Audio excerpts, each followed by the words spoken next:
Amis du livre et de la lecture, bonjour et bienvenue sur votre émission Palabre autour du livre, un écrivain, une œuvre. Nous avons encore une fois l'honneur de recevoir Dr Paul Akogny. Il est enseignant à l'Université d'Abomey-Calavi, coordonnateur des études à l'INMAC.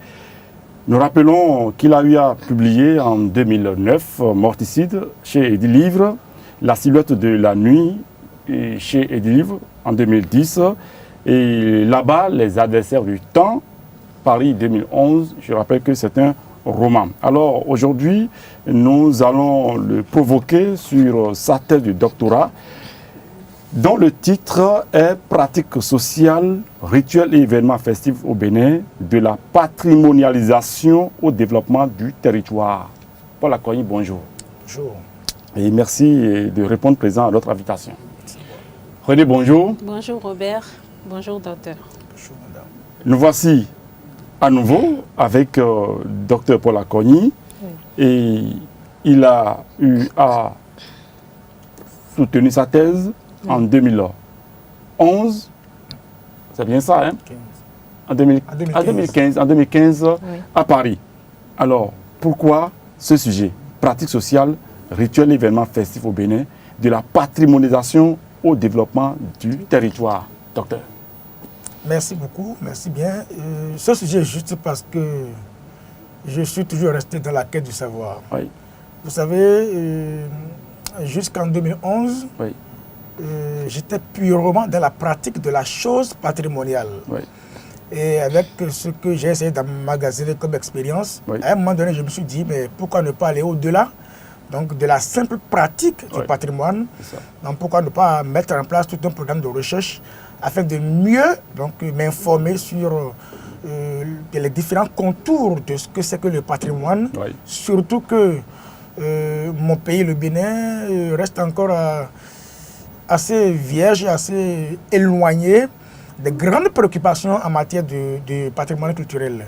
Voilà globalement les raisons qui m'ont poussé à me lancer donc dans ce programme de recherche qui va donc me conduire plutôt à l'université de Nantes, Oui. en France, où sous la direction du professeur aujourd'hui émérite Guy Sopin, j'ai donc conduit pendant 3 bonnes années Oui. cette thèse de doctorat qui a porté sur ce titre que vous avez rappelé tout à l'heure, thèse que j'ai d'ailleurs publiquement soutenue le 3 juillet 2015 Oui. à Nantes en France. Tout à fait. Voilà. Alors, et avant que René ne vous pose une question, de la fiction, c'est-à-dire à la réalisation d'une œuvre scientifique, comment est-ce que vous avez eu à supporter ce passage-là? Parce que vous êtes auteur d'un roman, de 2 romans, plus un recueil de poèmes. Et vous êtes de 2011 à 2015, votre thèse. Ça ne nous a pas du tout gêné? Non, pas beaucoup, juste une question de choix. Ok. Jusqu'en 2011, je n'étais que dans la fiction. Donc, comme ça va vous faire rire, je n'ai pas la chance de passer la nuit toujours avec madame. J'ai donc la possibilité donc, de pondre quelques lettres. Voilà. Mais quand j'ai décidé donc, de lancer ce programme de recherche, Ouais. j'ai été obligé donc, de mettre un petit point-virgule Voilà. à la vie donc, du jeune écrivain que j'essayais donc, de construire Tout à pour fait. me lancer complètement donc, dans la recherche. Le mal, c'est que depuis que j'ai terminé la thèse, Oui. je croyais que c'était véritablement fini. Mais- Or, la thèse n'a fait qu'ouvrir de nouveaux horizons, Tout à fait. notamment ceux de la recherche, C'est ça. tout à fait passionnant. Ce qui fait que jusqu'à présent, je n'ai pas encore repris avec la vie de l'écrivain que j'étais il y a quelques Quelques années. années, merci. René? Oui, docteur. Pratique sociale, rituels et événements festifs au Bénin. De la patrimonialisation au développement du territoire. De la patrimonialisation. Nous qui sommes... Profane Oui, hein, de de ce concept-là. Expliquez-nous un peu. Oui. Bien, merci. Ça paraît gros, le terme patrimonialisation. Et vous convenez avec moi que là-dedans, il y a le mot patrimoine. Oui. Je ne vous ferai pas l'affront donc d'expliquer ici ce que c'est que le patrimoine Pas culturel. Non, pas du tout. Alors, je m'en vais directement donc, sur la patrimonialisation. Oui. On peut dire également sur le thème simple de la mise en patrimoine. Oui. Alors, lorsqu'on parle de patrimonialisation, on parle d'un ensemble de techniques Oui. et de méthodes qui consistent d'une part à définir la patrimonialité de l'objet que l'on considère et d'autre part à mettre en place les outils qui permettent d'assurer la conservation et la protection et le cas échéant maintenant, la valorisation du dit objet. Je vous donne un exemple très clair. Le Adowe, je crois, que Gégé Viqué a magnifié dans l'un de ses titres. Voilà, c'est un repas, il relève de notre patrimoine culturel immatériel. Alors, mais pour l'instant, ça reste utilitaire, c'est banal, c'est quotidien. Mais le jour où un spécialiste, peut-être comme moi, va décider donc de prendre en charge cet élément, il va d'abord expliquer ce en quoi le Adowe est un patrimoine. C'est ça, expliquer sa patrimonialité. Et dire maintenant tout ce que nous pouvons faire pour que ce savoir-faire culinaire multiséculaire ne disparaisse pas, mais continue toujours d'être transmis de génération en génération. Voilà ce que recouvre le thème patrimonialisation. Je n'irai pas plus loin. Très bien. Je précise simplement que ça dépend de l'angle d'attaque aussi. On peut l'envisager sous l'angle historique, sous l'angle économique, sous l'angle culturel, et j'en passe. Très bien, merci docteur.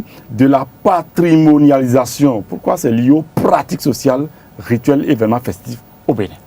Parfait. Alors, lorsque je parle de pratiques sociales, de rituels et d'événements festifs, il faut préciser une chose. Au terme des dispositions de la Convention 2003 de l'UNESCO portant sauvegarde du patrimoine culturel immatériel de l'humanité, il est bien précisé 5 domaines où se manifeste ce patrimoine-là. Tout à fait. Vous savez, le patrimoine immatériel est extrêmement complexe parce que intangible. On ne le saisit pas avec la main. Du coup, c'est complexe. Alors, le troisième domaine, c'est ça qui est dénommé pratiques sociales, rituels et événements festifs. Alors moi, j'ai choisi expressément ça parce que le Bénin en regorge, tout simplement. Et je me dis, écoutez, il faut aller un peu plus en profondeur pour savoir ce que nous ont légué nos parents, afin de savoir ce que justement on peut en faire. Merci docteur. Citez-nous quelques cas que vous avez étudiés dans votre thèse, s'il vous plaît. Alors, j'ai travaillé sur 5 éléments. Lorsqu'on parle du patrimoine immatériel, on parle d'éléments. J'ai travaillé sur 5 éléments, dont 3 étaient parfaitement... 2, tout le monde était assez viables au moment de mes recherches, et 3 semblaient menacés. Alors, les 2 qui étaient viables, il s'agit donc de la fête culturelle et cultuelle de la Gani en pays beau Batonou. Nous sommes donc à Niki plus précisément et région. Et le second élément qui paraissait assez viable aussi, c'est le patrimoine oral guélédé, qui lui a la particularité de bénéficier d'une visibilité internationale, en ce sens que depuis quelques années, il a été inscrit sur la liste représentative du patrimoine culturel immatériel de l'humanité. Alors, les 3 autres éléments sur lesquels j'ai travaillé qui présentent des menaces jusqu'à là où je parle sont les suivants. Premièrement, il y a les rituels funéraires dans le clan Adjalé, en pays fond. J'ai essayé de travailler là-dessus. Après, il y a le savoir-faire paludier. Je veux parler de la saliculture traditionnelle à Djegbadji en termes terre à terre. Les techniques traditionnelles de préparation du sel marin. Parce qu'il y a plusieurs types de sel. Mais au Bénin, nous ne connaissons que le sel marin. Ce qui est fait à Djegbadji et un peu dans le Monokoufou. Et le dernier élément, c'est un peu complexe, parce que c'est 2 éléments ensemble. C'est le savoir-faire architectural et l'architecture des bêta-maribés, de ceux-là qu'on appelle la théorie à travers un peu les sombas. Voilà les 5 éléments sur lesquels j'ai travaillé. Oui, ce que vous avez eu à développer en 417 pages, docteur. Super. C'est du travail. Comme vous êtes universitaire, docteur, revenons à la communauté universitaire. Qu'est-ce que cette thèse apportera à cette communauté? Bien, alors, 2 choses. Alors, à l'université, nous sommes très jaloux de la question de la méthodologie. D'abord, au plan méthodologique, il faut préciser, et c'est très important, que depuis l'entrée en vigueur en 2006 de la Convention 2003 que j'ai évoquée tout à l'heure, c'est pratiquement l'une des toutes premières fois qu'un doctorant s'essayait donc au patrimoine immatériel. Et ça a été dit et relevé par le rapport de soutenance en France. Même en France, je fais partie des tout premiers. Il y a une collègue qui travaille toujours là-dessus, jusqu'à présent, elle n'a pas encore soutenu sa thèse en France. Il s'agit de Marianne Jadet.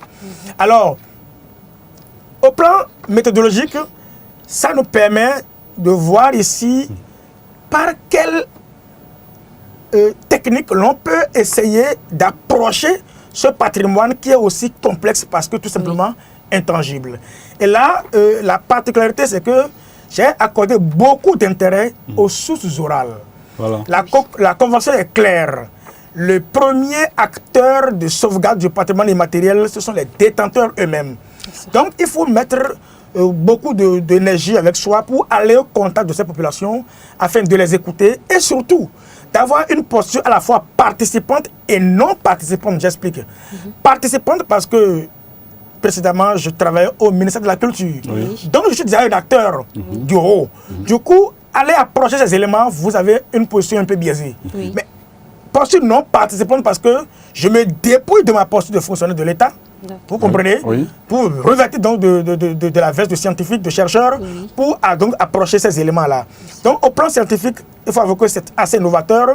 Surtout que, même si précédemment, il y avait des sociologues, des historiens qui ont travaillé sur les questions de patrimoine, personne ne s'est intéressé à l'aspect patrimonialisation. Et c'est ce que moi j'ai essayé de faire. Et de l'autre côté, du point de vue des recherches, ce travail nous a permis de voir l'état des 5 éléments que j'ai cités tout à l'heure. Oui. Je vous disais que 3 paraissaient totalement menacés et 2 autres semblaient relativement viables. Et pour terminer, le tout dernier apport, c'était de voir tout ce que l'on peut mettre en œuvre du point de vue des acteurs pour prendre en charge ce patrimoine afin d'en faire un élément moteur du développement tant souhaité donc de notre pays. Et là-dessus, vous voyez, il y a 2 acteurs qui interviennent.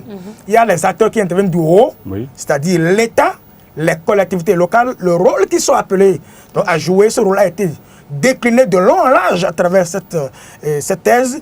Et de l'autre côté, il y a les acteurs qui interviennent par le bas, à savoir les ONG, la société civile, nous-mêmes, chercheurs, les journalistes culturels que vous êtes, le rôle qu'eux aussi doivent faire, un rôle de lobbying, de pression sur l'État pour l'amener enfin à jouer son rôle.